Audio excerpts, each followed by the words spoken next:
Hare Krishna, welcome to all the devotees in today's session of the Secrets of Bhagavad Gita. Om Ajnanatimirandhasya Jnananjana Shalakaya Chakshurunmilitam Yena Tasmai Shri Gurave Namaha Shri Chaitanya Manobhishtam Sthapitam Yena Bhutale Vayam Rupah Kada Mahyam Dadati Swapadantikam Vancha Kalpatarubhyascha Kripa Sindhubhya Evacha Patitanam Pavanebhyo Vaishnavebhyo Namo Namaha Shri Krishna Chaitanya Prabhu Nityananda Shri Advaita Gadadhara Shri Vasadi Gaura Bhakta Hare Krishna, Krishna Krishna, Hare Hare, Hare Rama, Rama Rama, Hare Hare. So today we are going to discuss Bhagavad Gita chapter 2, text number 2. Yesterday we discussed um, half of the purport. So today we will try to complete the rest of the purport. So directly continuing from the purport. The Sanskrit word Bhagavan is explained by the great authority Parashar Muni, the father of Vyasadeva. The Supreme Personality who possesses all riches, all strength, all fame, all beauty, all knowledge, and all renunciation is called Bhagavan. So, this is the definition given by Parashar Muni, who is the father of Sri Vyasadeva.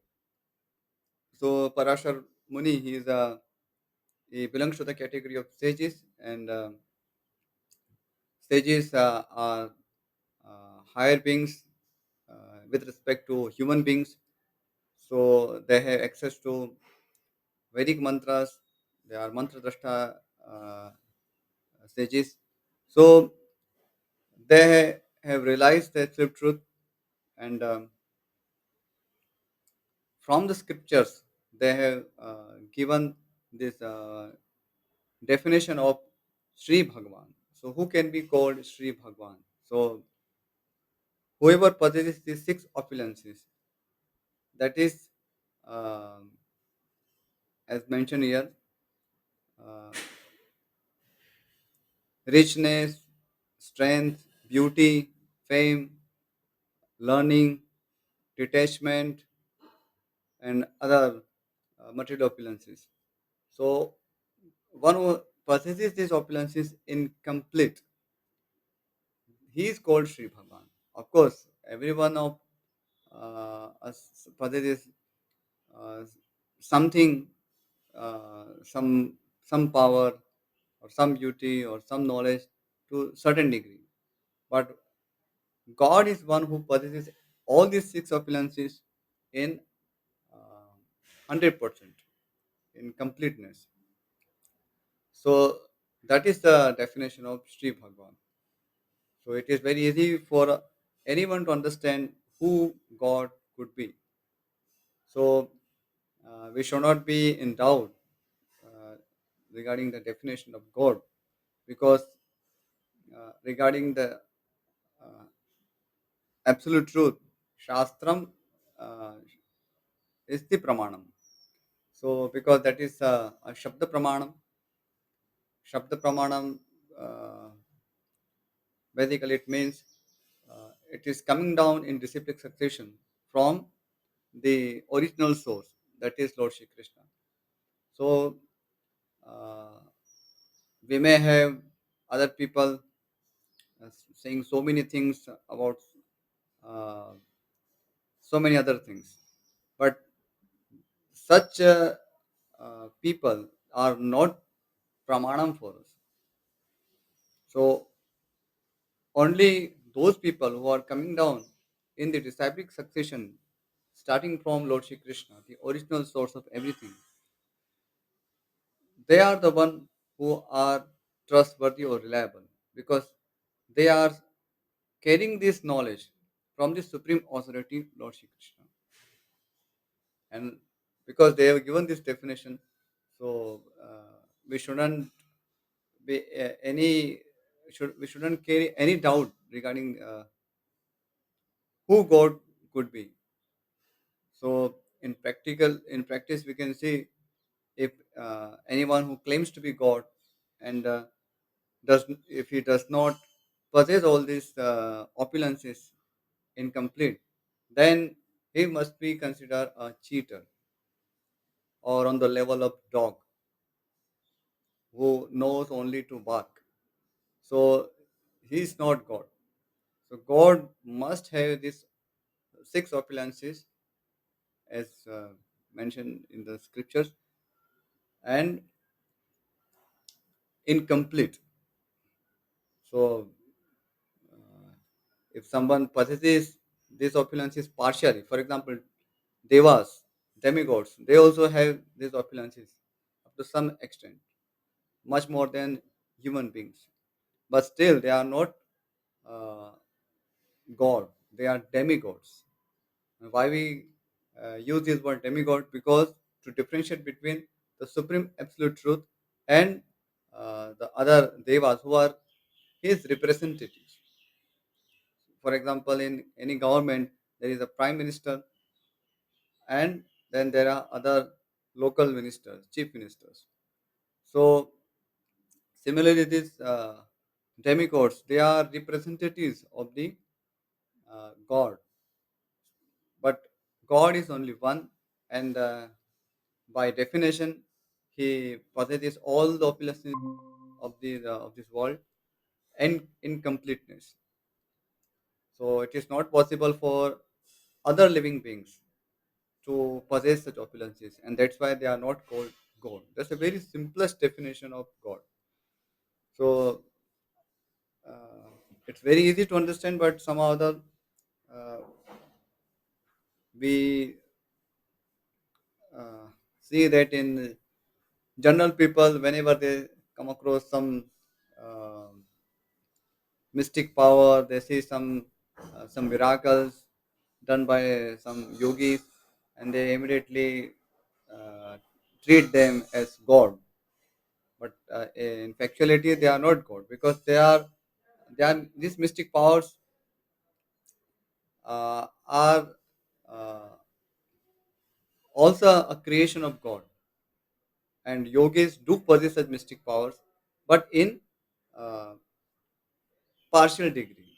They do not possess this in 100 in completeness or 100%. So a yogi can even create a universe. So he can possess that much of mystic power, but still he is a yogi. He is not God. So that we should clearly understand. Uh, just by watching some miracles, we cannot start calling anyone as God, or someone who has big hairs, or he can create some gold. So any magician can also do that. So that does not qualify a magician to be God. So God is Lord Shri Krishna, and his unique characteristic is that he possesses all these six opulences incomplete. Next, only Krishna can claim this because he is the supreme personality of Godhead. No living entity, including Brahma, Lord Shiva, or Narayana, can possess opulences as fully as Krishna. So, what to speak of Lord Shiva and Lord Brahma, even Lord Narayana, he is also not uh, as capable of Lord Shri Krishna. Of course, there is no factual difference between Lord Shri Krishna and Lord Vishnu, because um, Lord Vishnu is uh, is Lord Shri Krishna in his managerial role. So, in that sense, there is no difference between Lord Vishnu and Lord Shri Krishna. But with respect to opulences, Lord Shri Krishna definitely possesses more opulences than Lord Vishnu. It's not a matter of just possessing but displaying. So Lord Vishnu can also display those opulences, but Lord Shri Krishna has his own particular original two-handed form, and in this particular form, he resides in Goloka, Golokadham, which is the highest spiritual abode, and uh, There he displays all his opulences. So even Lord Vishnu does not those opulences in Vaikuntha. So Vaikuntha Dham is below Golok Dham.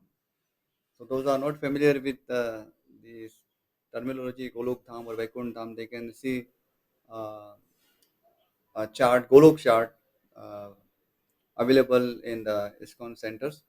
So there is a description where the spiritual planets are located, where the material planets are located, and where is where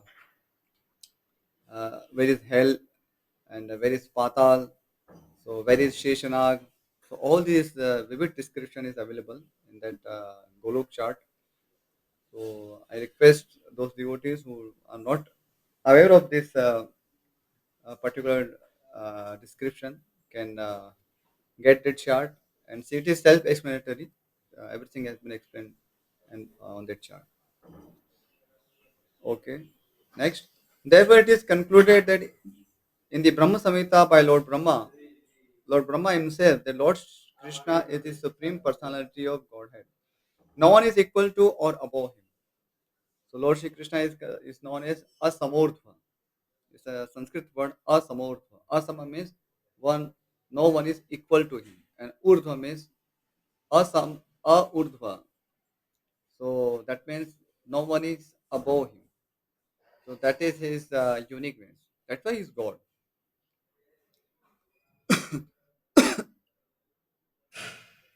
Next, he is the primeval Lord or Bhagavan, known as Govinda, and he is the supreme cause of all causes. So he has created everything. So almost in all religions, we have this concept of God that God means something who creates everything. So by this definition, uh, if we indicate some personality who possesses uh, these absolute powers, then he can be uh, treated as God. So it does not matter whether the name is different than Lord Shri Krishna or something else. So Srila Prabhupada also mentioned that we don't say that you chant only Hare Krishna. So you may chant any name of God, provided it refers to the Almighty. It refers to this definition of God, one who possesses all appearances, one who has created everything, and one who is the father of everything. So that is God. So if in other religions this concept has been mentioned as by some another name, that's okay. That's not an issue. But it should that the context should be clear. We can't just call any ordinary man as God. Next, Ishvara Paramah Krishna Sachidananda Vigraha Anadiradir Govindas Sarvakarana Karanam. There are many personalities possessing the qualities of Bhagavan, but Krishna is the supreme because none can excel him. So, Asamurtha, one who is unparalleled, there is no equal to him. That is God. He is the supreme person, and his body is eternal, full of knowledge and bliss. He is the primeval Lord Govinda and the cause of all causes. Sarvakarana Karana. Brahma Samhita 5.1. Next, in the Bhagavatam also there is a list of many incarnations of the Supreme Personality of Godhead, but Krishna is described as the original personality of Godhead, from whom many incarnations and personalities of Godhead expand. So Srila Prabhupada mentions a particular verse from Srimad Bhagavatam that is as follows. Ete cham shakalah pumsah krishnastu bhagavan swayam indrari vyakulam lokam mridayanti yuge yuge. Translation. All the lists of the incarnations of Godhead submitted herewith are either plenary expansions or parts of the plenary expansions of the Supreme Godhead.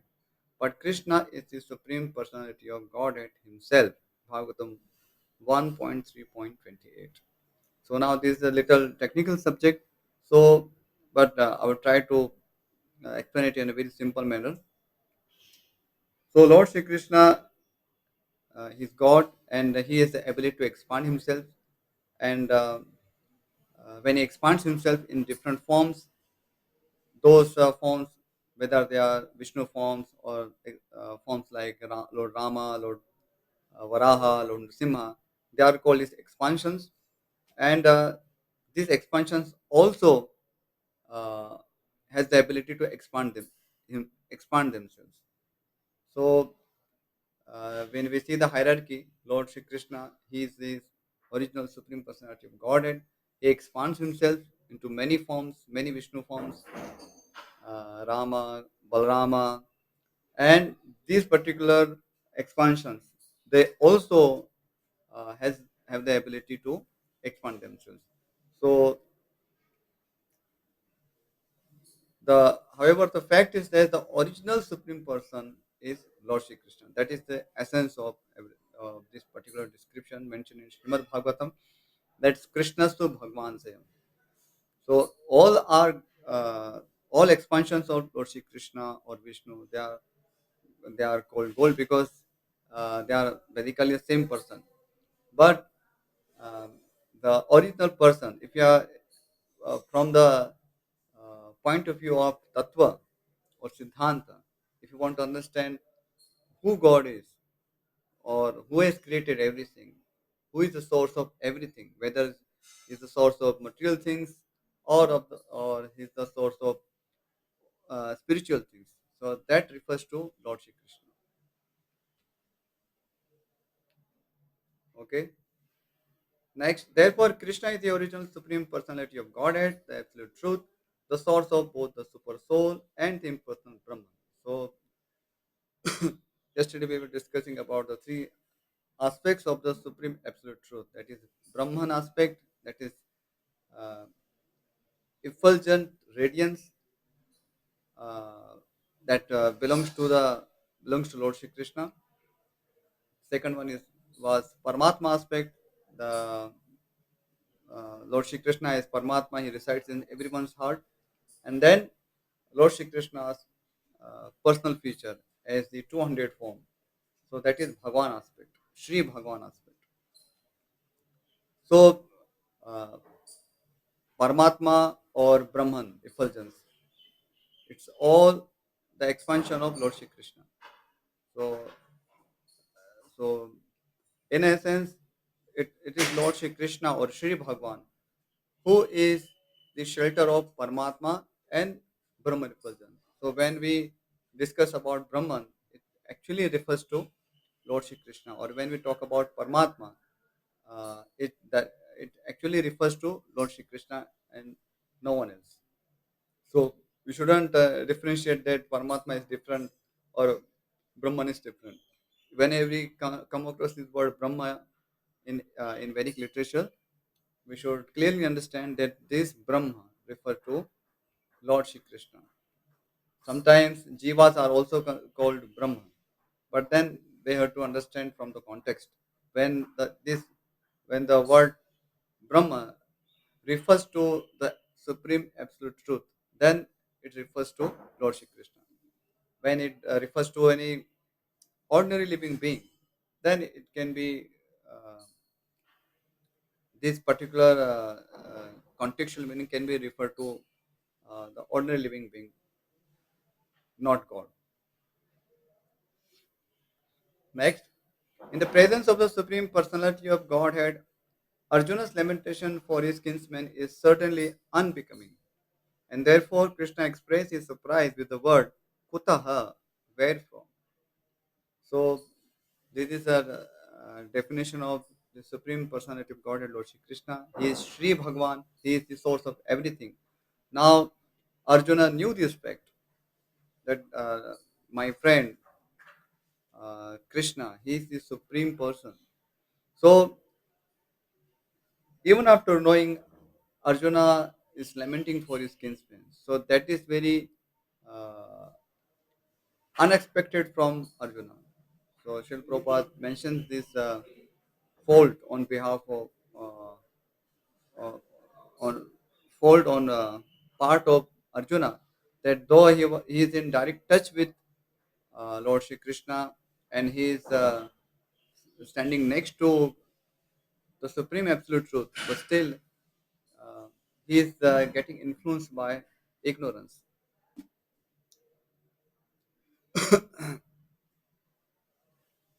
Next, such impurities were never expected from a person belonging to the civilized class of men known as Aryans. So, generally, followers of Sanatan Dharma, they are called Aryans, and here Arjuna is a very special Aryan because uh, he is not the only a Kshatriya, but he is a friend of God, the Supreme Absolute Truth. So, even for a Aryan to speak like an ordinary person attached to his relatives, that is unbecoming or unhealthy or not expected. So, what to speak of someone who is a friend of God? So, uh, that was Arjuna's fault. Though we know that actually Lord Shri Krishna has arranged this uh, illusion so that Bhagavad Gita could be spoken. But Arjuna is clearly showing the signs of a conditioned soul. He is playing his part very perfectly.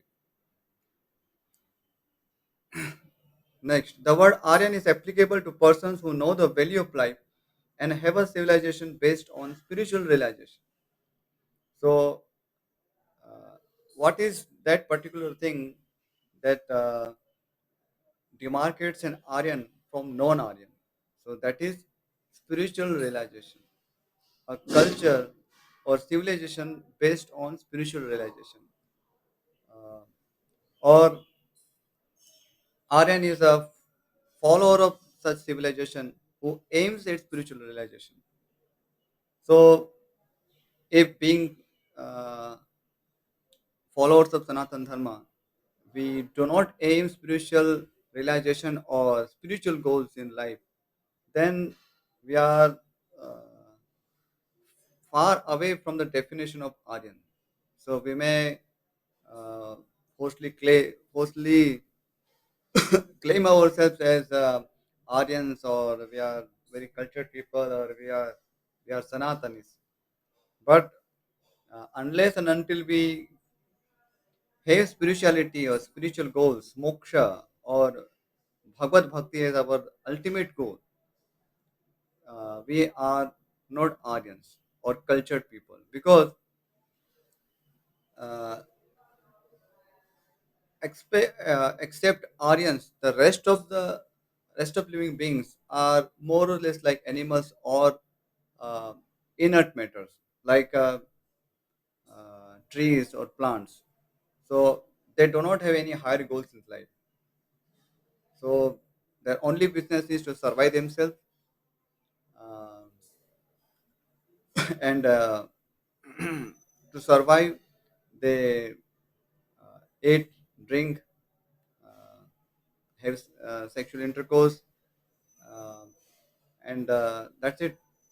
They defend themselves by various means. So these are the signs of animals, and animals are not put into the category of Aryans. So if we are also following the life of animals or animalistic principles, then we are no longer Aryans. And because Arjuna was a Aryan, so it was not befitting for him to lament for some material loss.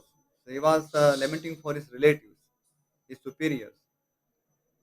But the fact is that for Kshatriya or Aryan, it is their duty to fight for dharma. So uh, Kshatriya is not supposed to lament over uh, death of material bodies. So that is very much integral part of uh, very culture, that we do not lament for material bodies. We understand that the soul has departed from this body, and we do respect that material body, but we do not lament for it. We don't just get carried away by those emotions and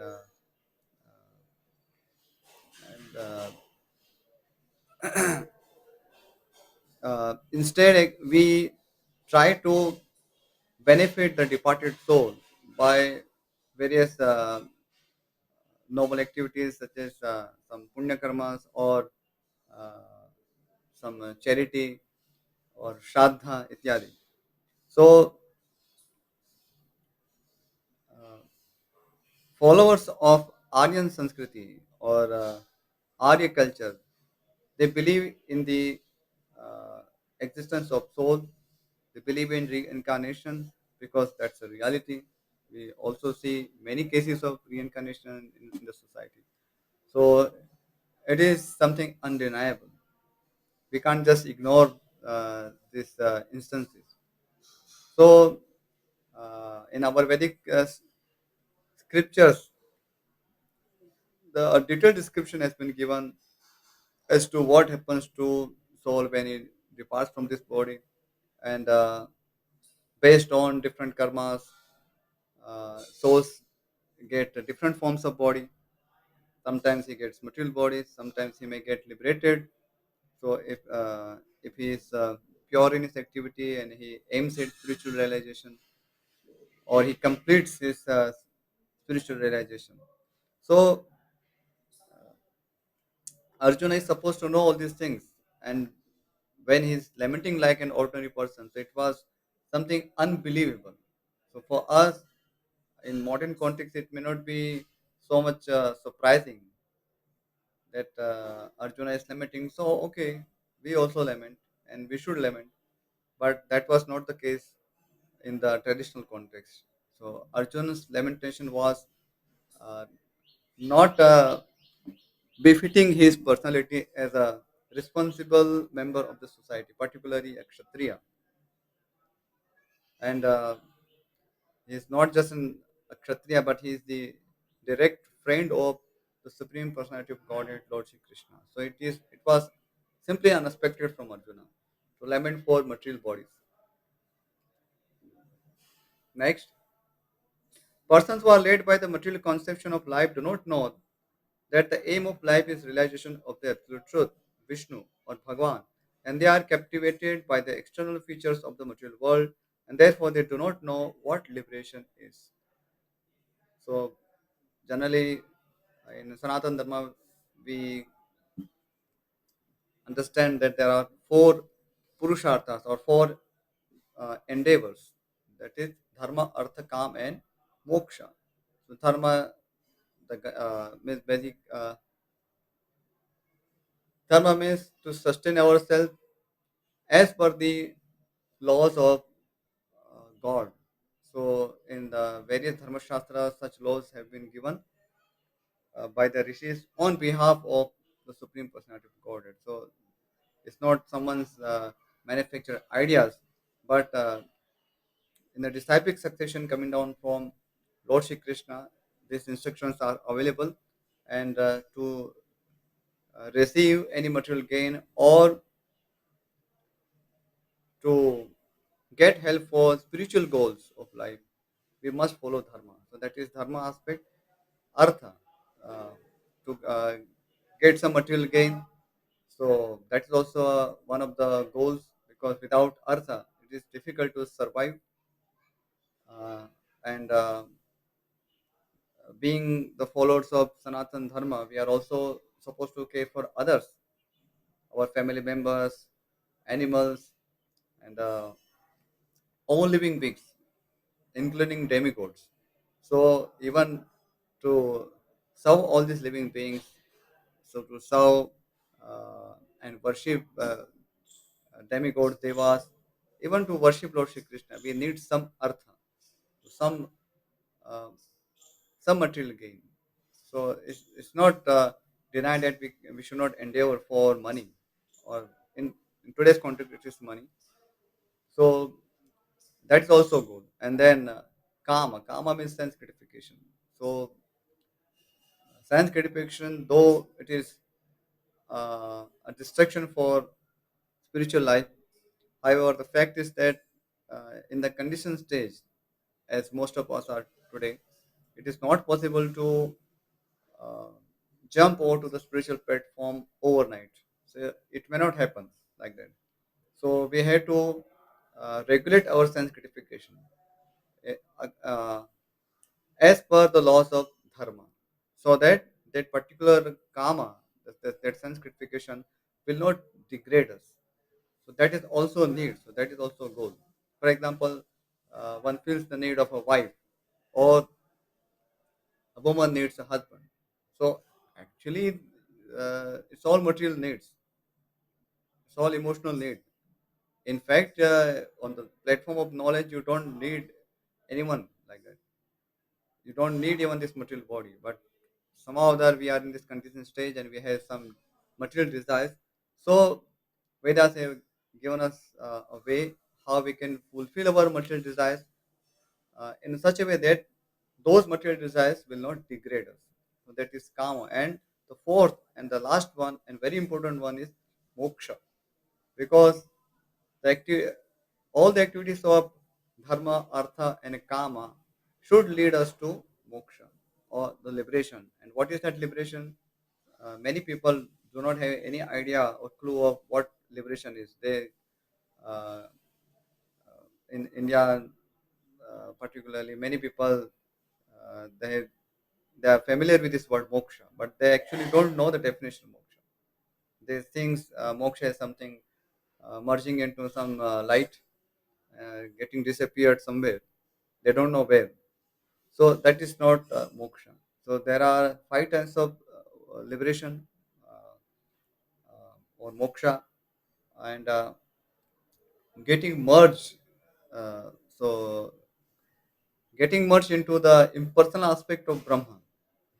So that is Sahyuja Mukti. So generally people don't know where do we get merged if we aim for Sahyuja Mukti. So they but Sahyuja Mukti means getting merged into the Brahman feature of the Supreme Personality of Godhead, Lord Shri Krishna. So this Brahman feature means it's the uh, influence, it's the effulgence coming out of the transcendental body of Lord Shri Krishna, that we call as Brahman effulgence or Brahma Jyoti. Then there the four rest then the other four liberations are uh, Sarupya, Salokya, Sashti, and uh, Samipya. So I will not go in depth, because just to summarize it, this liberation refer to going to the Vaikuntha planets and having the same form as Lord Vishnu, being in the same Vaikuntha planet where Lord Vishnu resides, and possessing the opulences of Lord Vishnu, and getting the privilege to be near Lord Vishnu. So that is basically this particular four liberations aim for Vishnu Bhakti. So generally Vaishnavas or pure devotees do not aspire for Sahyuja Mukti, because that has been condemned by all great personalities. Because even demons who get killed by Lord Shri Krishna, they receive such Sahyuja Mukti, and that is not our real constitutional position. It's that's not how we always exist. Our natural position is to always be a loving servant of Lord Shri Krishna in his transcendental abode known as Vaikuntha or Goloka. So that is really moksha. So those are attached to material life. So they do not really value the importance of life, and because of their material attachment, they do not know anything about liberation. And why liberation is important? Because we have to get back to our normal position. For example, if you just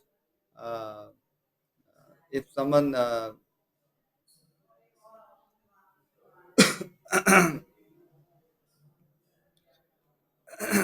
away from one's home, He's roaming around everywhere.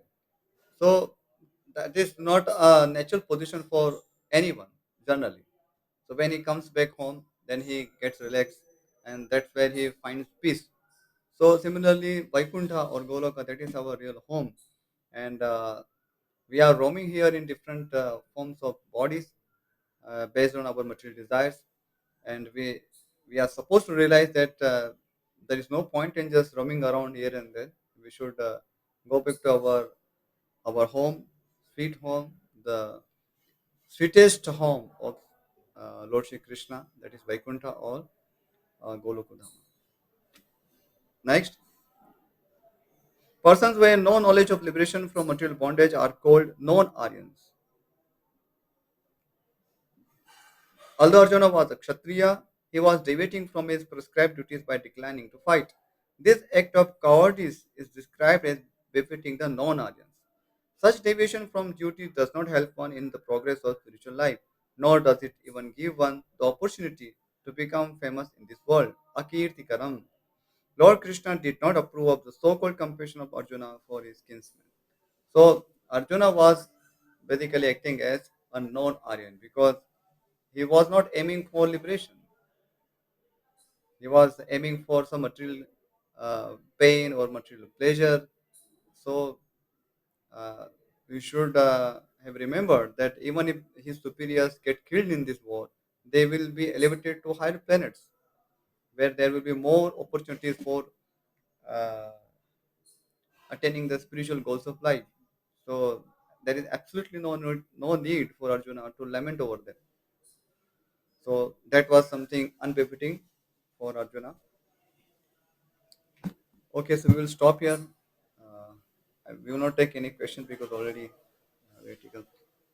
I have taken some more time. So we'll stop here. Uh, वाञ्छाकल्पतरुभ्यश्च कृपासिन्धुभ्य एव च पतितानां पावनेभ्यो वैष्णवेभ्यो नमो नमः श्रीमद् भगवद गीता यज्ञ की जय श्रील प्रभुपाद की जय हरे Krishna Thank you all for joining the class. Hare Krishna.